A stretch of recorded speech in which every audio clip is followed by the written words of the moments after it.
आप अभय कुमार जी अपना विश्लेषण बताइए, फिर आगे चर्चा करेंगे। हाँ, तो मेरा मतलब यही था कि एक होता है सर कि जैसे मान लीजिए कि देखने से ही क्लियर है, प्रथम दृष्टया जिसको बोलते हैं कि साक्ष्य ऐसे हैं कि अब जैसे नुपुर शर्मा का केस ले लिया जाए, तो हम्म। जो भी उसने बोला है और उनके उसके अगेंस्ट मोहम्मद या जो भी उनके गॉड वो हैं, उनके हम्म। अगेंस्ट जो भी बोला गया है उसको साक्ष्य के आधार पे बोला गया।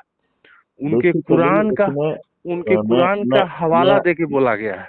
उसको कुरान नहीं कहते हैं बेटे, उसको हदीस कहते हैं। हाँ सॉरी, हदीस का हवाला दे के बोला करेक्ट, गया है। करेक्ट। नंबर जैसे वो एक है ना, वो बकरा जैसा एक है उनका बहुत बड़ा ये बनता है, विद्वान बनता है, जो नंबर वंबर पेज नंबर सब के साथ बोलता है, क्या उसका क्या नाम है, मैं उसके बोल। जैसा हम्म। हाँ, हम्म।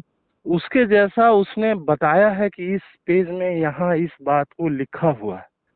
तो हाँ। जब कोई साक्ष्य के साथ कुछ बोल रहा है, हम्म। तो मतलब किसी भी लीगल अप्रेंटिस के हिसाब से या किसी भी लीगल इंस्टीट्यूशन के हिसाब से हम्म। उन पर कोई आक्षेप लगना ही नहीं चाहिए था। बिल्कुल आपने सही कहा समझ रहे हैं ना। कि ये तो बात लेकिन गलत है। हाँ, बिल्कुल लेकिन गलत है। उतना ही नहीं हुआ। हम्म।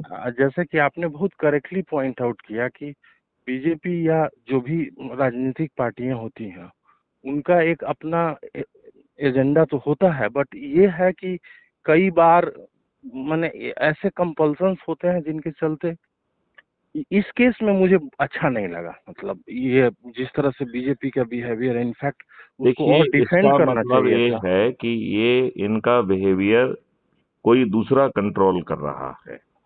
ये कोई दूसरा कर रहा है या ये कि मतलब ये लोग भी अब प्रेशर में आ रहे हैं, मतलब एटलीस्ट इतना तो पक्का है, नुपुर शर्मा वाले केस आप से तो बिल्कुल ये ठीक दिख कह रहा रहे हैं, है, ये इसका प्रेशर में मतलब। आ रहे हैं, ठीक है ना। ऐसा बिल्कुल ठीक पहले है। वाला बात नहीं था कि मोदी जी झंडा लेके और लाल की वो क्या बोलते हैं, श्रीनगर का कौन सा लाल चौक था वहां फहरा दिए।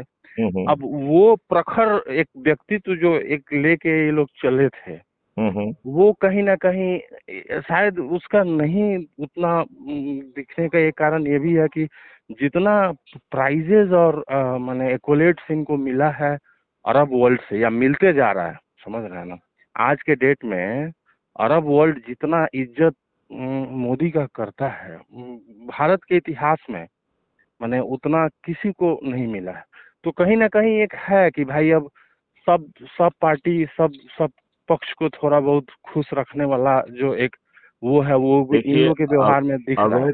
अभय कुमार जी, मैं आपकी थोड़ी सी बात को काटना चाहूंगा।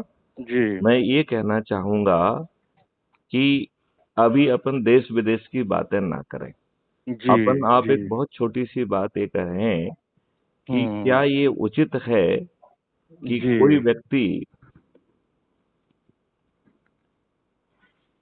देश का राजनेता अपने देशवासियों के ऊपर उन नियम कानूनों को थोप के रखे जो हम्म अंग्रेजों ने सोच समझ के इस नियत से बनाए थे कि भारतीयों में हीन भावना लाना है, उन्हें हम्म। प्रताड़ित करना है, उन्हें उत्पीड़ित करना है, उन्हें जी। अपमानित करना है, उन्हें हम्म प्रक्रिया में उलझा के रखना है, उन्हें हम्म न्याय नहीं देना है, न्याय विलंब से मिले ये सुनिश्चित करना है। एक हम्म। ये सोच के जो चीजें बनाई गई हों, क्या जी। आपको लगता है कि उसे हमारे देश के राजनेताओं को अपने ही देशवासियों के ऊपर 75 साल के बाद थोप के रखना चाहिए? बिल्कुल नहीं, बिल्कुल नहीं, बिल्कुल सही बात है। अब आप ये तो दूसरी बात मैं आपसे कहना चाहता हूं कि जी मुट्ठी भर अंग्रेज भारत में आए थे।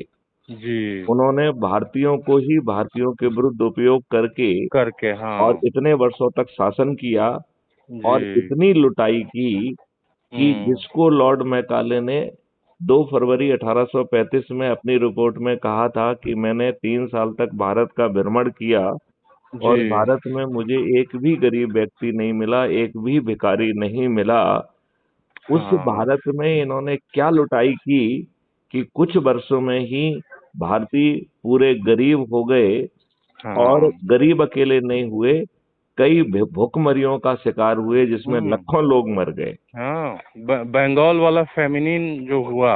मैं वही कह रहा हूँ, हाँ मैं वही जी। कह रहा हूँ कि द फेमाइन ऑफ बंगाल, हम्म। ये आप अपने पार्लियामेंट में ये बात 2 फरवरी 1835 को कह रहे हो जी। कि भारत में कोई मुझे गरीब नहीं मिला, तो उस भारत की क्या लुटाई आपने की है हम्म। कि उस भारत में लोग बाग भूख से मर गए।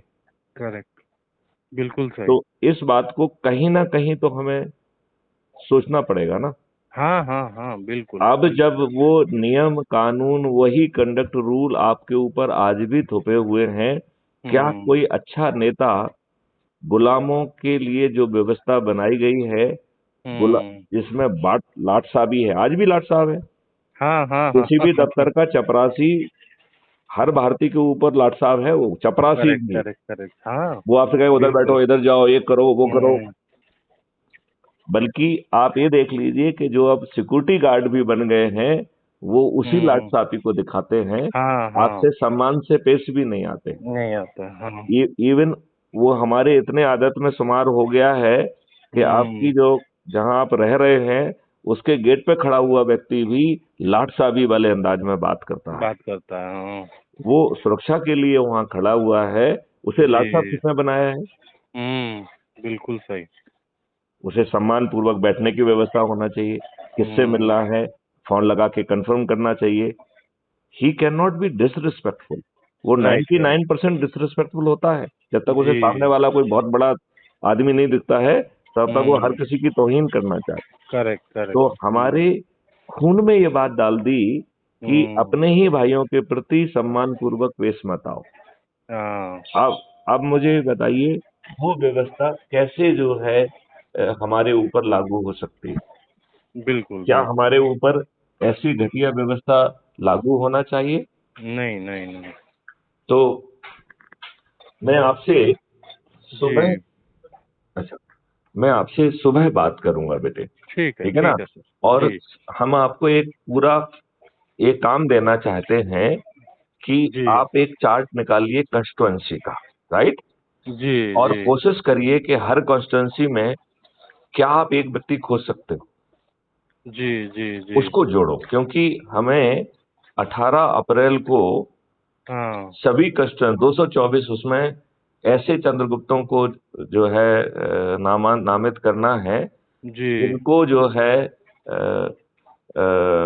मतलब पूरा नॉमिनेशन फॉर्म इसका भरना होगा, राइट? ओके और जी। वो जो है चुनाव में लड़ना है उसका कहलाएगा, राइट? ओके और ओके। ये मेरिट लिस्ट के आधार पर होगा। जी जी। तो 100 लोग होंगे। हाँ। हाँ बेटे, एक प्लेट और लगा दो साथ में। हाँ। तो उसमें ये एक कल हम चर्चा करेंगे, या आप रात लेट सोते हो तो रात में भी चर्चा कर सकते हैं। ठीक है सर, कल तो मेरा थोड़ा ऑफिस रहेगा। अच्छा, इवनिंग में ही बात किया जाएगा। तो मैं ये एक सब काम टाइम करता है। हूँ, यदि आप जगते रहेंगे तो मैं एक ट्रंकल देख के अभी रात में देख लूंगा, जी जी ठीक है ना, जी। यदि आप बाई चांस जग रहे होंगे तो। हाँ और हाँ, नहीं तो ठीक है फिर सर। नहीं तो फिर अपन सुबह या शाम को बात करेंगे, समय जी कम जी है इसलिए हम रात की बात कर रहे हैं, जी क्योंकि जी आपको जो है ना टास्क देना है मुझे कि हम इस देश को कैसे बदले वाले। जी जी। Crime free sure Bharat, sure. Crime free Bharat ने ये सोच के रखा है कि 13 मई को वो कर्नाटक की में सरकार बनाएगा, और हमने इसकी जी। बाकायदा घोषणा की है। ओके। ये हमारी घोषणा का हिस्सा है। जी जी तो जी मैं इसमें ये चाहूंगा जी कि वो रणनीति मैं आपको विलम्ब नहीं करना चाहता हूँ, जी। क्योंकि यदि एक दिन विलम्ब हो जाएगा तो एक दिन हमारे हाथ से निकल गया कि नहीं, निकल जाएगा, हाँ। है ना? जी तो जी इसी जी। साथ में जो आपसे भी वार्तालाप मैं बंद करता हूँ। मैं ठीक है आपको 15 मिनट बाद फोन लगाऊंगा। Sir. Okay sir, right, okay, thank thank you, you. जय हिंद, थैंक जय यू भारत। सर, जय हिंद, जय हिंद, जय भारत।